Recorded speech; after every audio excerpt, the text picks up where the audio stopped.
So is the whole interview in English, or? I think, yeah, maybe if we talk like this, then probably English is the best, right? Do it in Japanese. That's okay as well. Yes. Then, of course, we have something beautiful to listen to, but well, maybe English is okay. Yes, of course. But thank you. The concert has been realized this afternoon already, of course. How did it go? Are you happy with the result? Oh, yes. It went very well. They are fantastic players. Yes. Rossini is a wonderful chord, isn't it? And I have been working with them for some time, so they know my music. So it's rather help them to interpret even a new piece. Yeah. This was a world premiere, right? Yes, it was. I think most of your music is about the interrelationship between players or between parts of music or between notes. Is that the case also in this new piece? Yes, very much so. So the intertonal relationship is very, very important. Although this is a combination of the string quartet and the percussion, which is not easy to write for, I realized. But in this case, I try to combine these different kind of instruments to make a new third instrument, which is different from strings or percussion. So it's rather than emphasizing the contrast between them. And the third instrument is the combination of strings and percussion. Yes, so imaginary third instrument. Okay.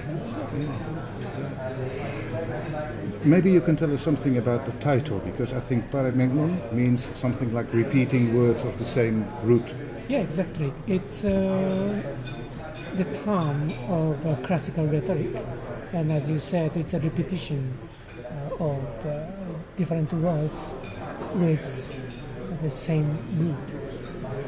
And in this case, musically, my music is a kind of succession of the chords, and each chord is stemmed from the same root intervals, I would say. Okay. And is there a specific repetition within the different sections of the instruments, or is it mixed all together? It's mixed all together. And succession chords in different tempi. The music involves a lot of change. Yes. Repetition is something really important in your music in general, isn't it? Well, I think it's important in all kind of music, basically. Yeah. And of course, in my music, it's very important. I don't know why, but I'm not terribly interested in making teleological progression. That means progression aiming to go somewhere or to climax or something like that. But I prefer to make some sort of time which stays there. So if you use the technique of repetition, the time stays rather than going somewhere. That's my feeling. That's why repetition is very important in music. Is that what you, I think, once called a dynamic stasis? A dynamic... Yeah, dynamic stasis. Dynamic stasis, yes. Right. It's very contradictory word, but it's somehow dynamically charged stasis. That's what I want to make. Yeah. Would you say that has something to do with culture with Japanese culture, Japanese tradition? Well, I really don't know. I never tried consciously to make Japanese sounding music or the music based on the Japanese aesthetic particularly. My training is solely Western, and I feel myself belong to the Western music world rather than Japanese world. But still, I grown up in Japan and I'm living in Japan, and my hair used to be black and my eye is black, so I'm Japanese. So then somehow my Japaneseness reflects the resultant music, but I don't know what it is. I don't really want to consciously being Japanese. I'm also asking because what you just called the teleological progression is I think is a Western European concept which has to do with Christian belief. Yes. There's a specific end to this world, That's right. and it's directed toward. But on the other hand, if you go to the Hellenistic tradition, the time is not teleological. Yeah, that's right. So you can't really say non-teleological time is Japanese. You know, it's that is true. Yeah. Yes. You are very interested in ancient Greek culture, aren't you? Yes. Probably because of that kind of time concept, and of course at the same level, I'm also interested in Christianity. On the same, in the same way, or is there a lot of influence from early Christianity, like from early Greek, maybe philosophy in your music? Yes. Well, I like reading, and I read a lot, and including those philosophies, and of course Japanese texts as well. But somehow, again, it's the same as my Japaneseness. Somehow these readings come into deep in my mind and influence the things what I like. What do you think, Stefan? Because you have been living in Japan for quite some time, right? Yes, that's right.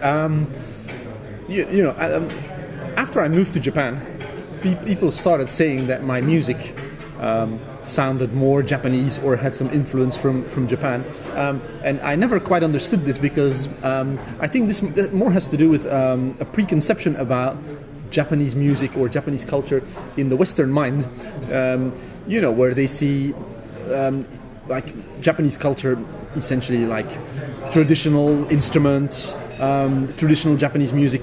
Living in Japan, I don't hear that music very often. That's not the music that surrounds me.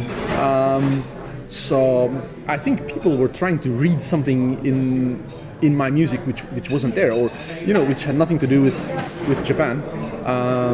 So this always struck me a little bit as a little bit bizarre, to say, oh, his music sounds Japanese. It's meditative, it's slow. I don't know what that means, because then I want to ask people. So can you give me an example of some meditative Japanese music, or I'm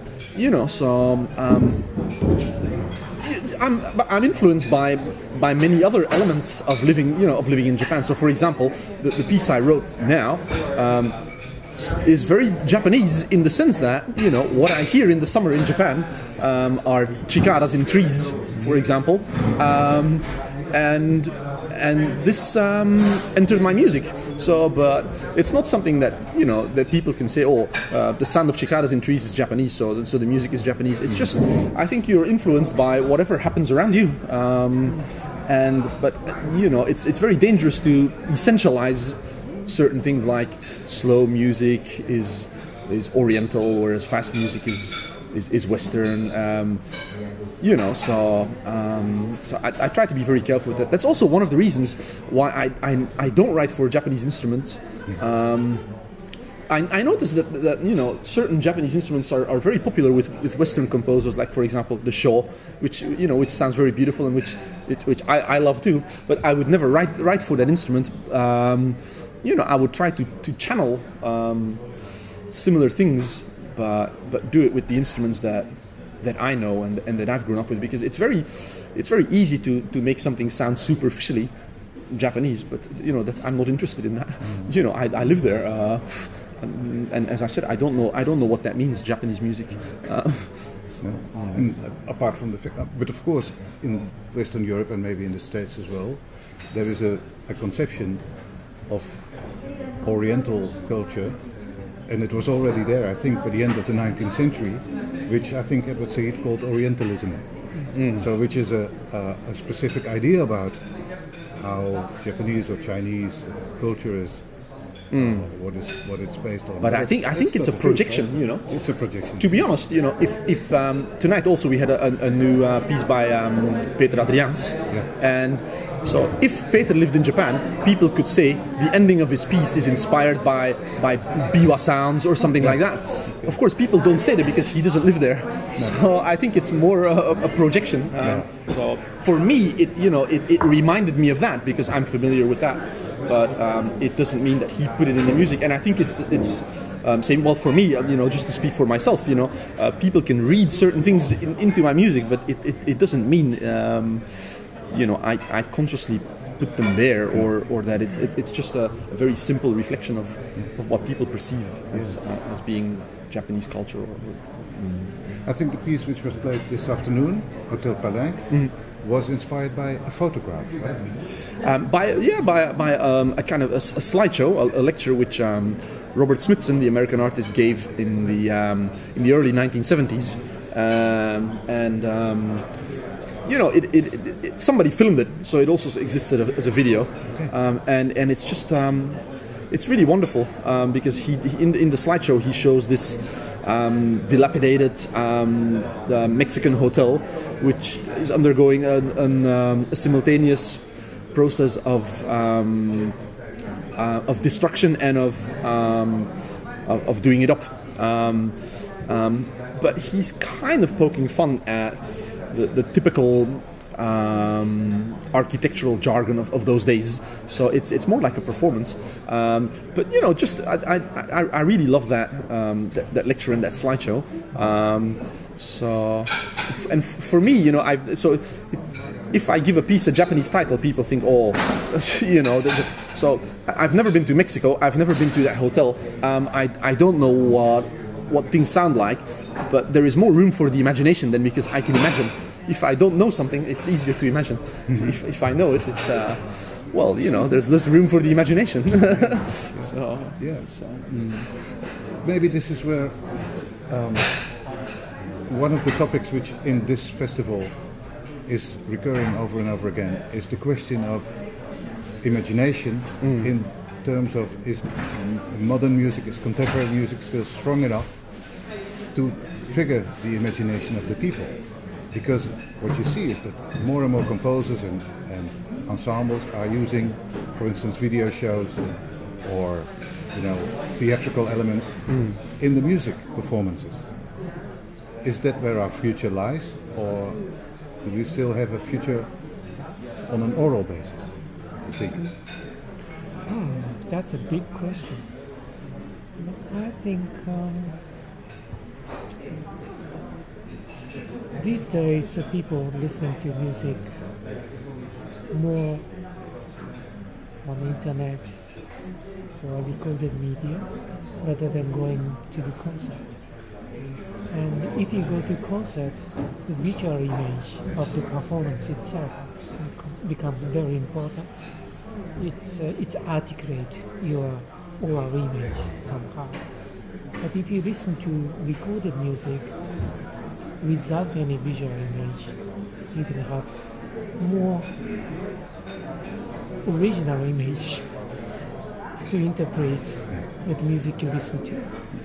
But then the problem is that the recorded music with visual image that restrict your perception about music, your interpretation of the music. Yeah. But that the way I don't really like. So I'm a rather outmoded person, or old-fashioned in that way. So I prefer just the audio image, which leaves a lot of room for the audience interpretation or imagination. But here is the story that when I met Morten Feldman when I was young, and he first listened to my music, and he said, my music is ready to computer music. And I was quite shocked because I never worked on electronic means at that time, and I was totally devoted to the instrumental music. And I didn't understand what he said. And I said, I asked Modi why you said that. And he said, the quality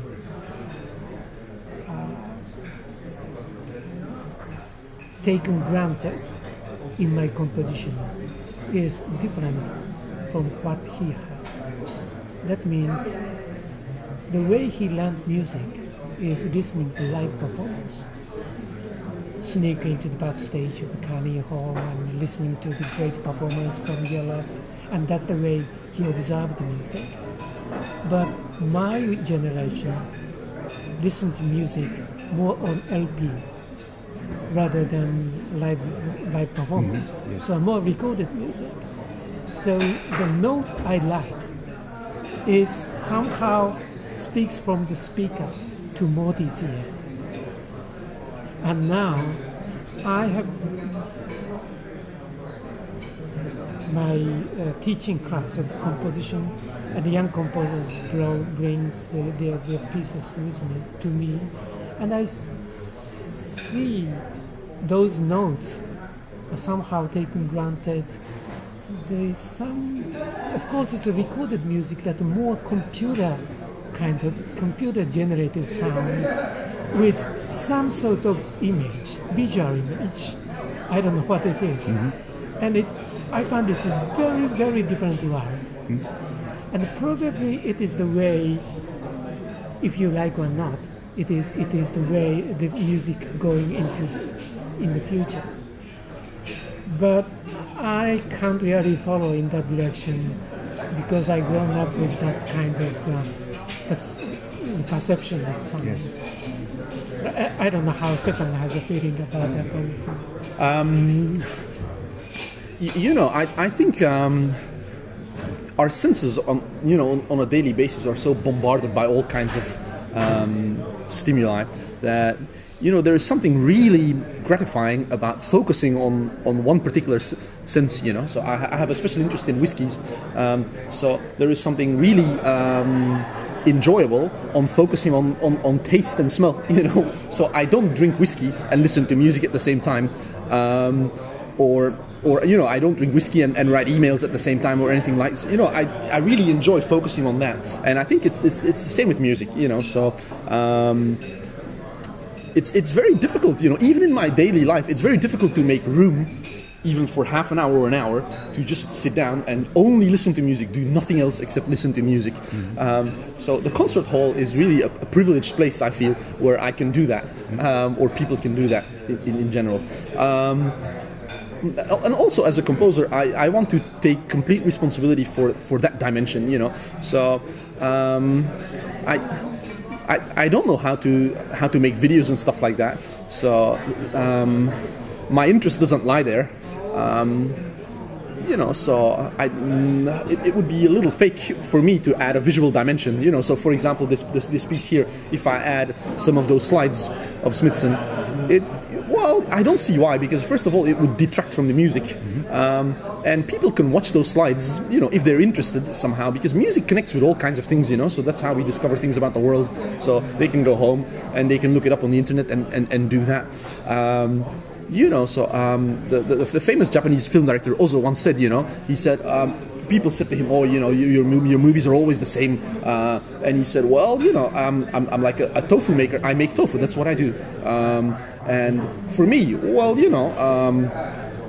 I'm very interested in music. That's something I have decided to devote a lot of my life to. So, and that's what I do. I can't add much else. So yeah. Well, from my experience, when I was young, I do quite a few film scoring. And what I always try to do is to make music -1, which means if you make a music really speak, it disturbs the visual image. I feel the same thing somehow, even about the opera. So we have to take a different kind of attitude when we have the visual image with music. Yes. Would you say that it is true that our eyes tend to make us think that what we see is reality, whereas our ears tell us, or do us rather make suggestions? So I think what Stefan said is interesting, because a video might distract from the music, because the eyes keep getting all the attention. Yes. So that's why actually in a piece I wrote last year, which also included a percussion component, I hid everything that was going on behind a box. Okay. Because with percussion, especially with percussion, it's so visual. It's almost balletic. It's like ballet. You can always see when they're going to strike something. Yes. And of course it's great entertainment for the eyes, but sometimes it can detract. So in that case, like last year, I decided to hide that so that you only have your ears. And so I had a lot of environmental sounds about like breaking twigs or seashells and stuff like that. So if people see that, it's like a show, like oh look at that, that's funny. But if you remove that visual component, they're just sounds, and it's very difficult to say then what those sounds are. But again, I think there's more room for the imagination then. Yes. Also in this piece now, I use very small percussion instruments which people can't see. Of course, they can see the movement, but so I kind of try to steer away from that, from really visually dramatic things in my music too. Not just about the imagination, but also the articulation is very much influenced by visual image. For example, if you see the symphony orchestra broadcasted by TV, and the TV shot sometimes concentrates the image to the flutist, then you suddenly listen to the flute player. If you don't have that kind of image, you might not listen to the flute part in that case. Yeah. So it's the visual image really articulate your oral perception. Yeah. And if the interaction between different notes or between different members of an ensemble is important in your compositions, is that something you can, as an audience, you can see happening on the stage as well, do you think? Well, that's very difficult because the relationship is so complicated. And I'd say the ear is more keen than eyes in that case. So if you cannot really follow the relationship by looking at it. Yeah. Much different from a jazz ensemble, for instance, in a big band where you can see where one musician hands over his role to the other. What I say in relationships is that the relationships between notes, and so note to note relationship. That is the important. That is very important. So then you can't really follow visually the note to note relationship. Yes. Maybe what is interesting, if you have the possibility and interest to stay at the festival, there is a Signac Sonore. There's a room in this building where electronic music is played, and there's really nice, lazy, comfy chairs, and you can just sit, and there's nothing to watch, there's just music to listen to. So maybe that is interesting. Oh, that would be nice, yeah. Well, I want to thank you very, very much for your comments and for your willingness to come to the show. We're hoping to listen to the music this Thursday on the radio, of course. And thank you again. Thank you so much. Thank you. Thank you, Stefan. Thank you.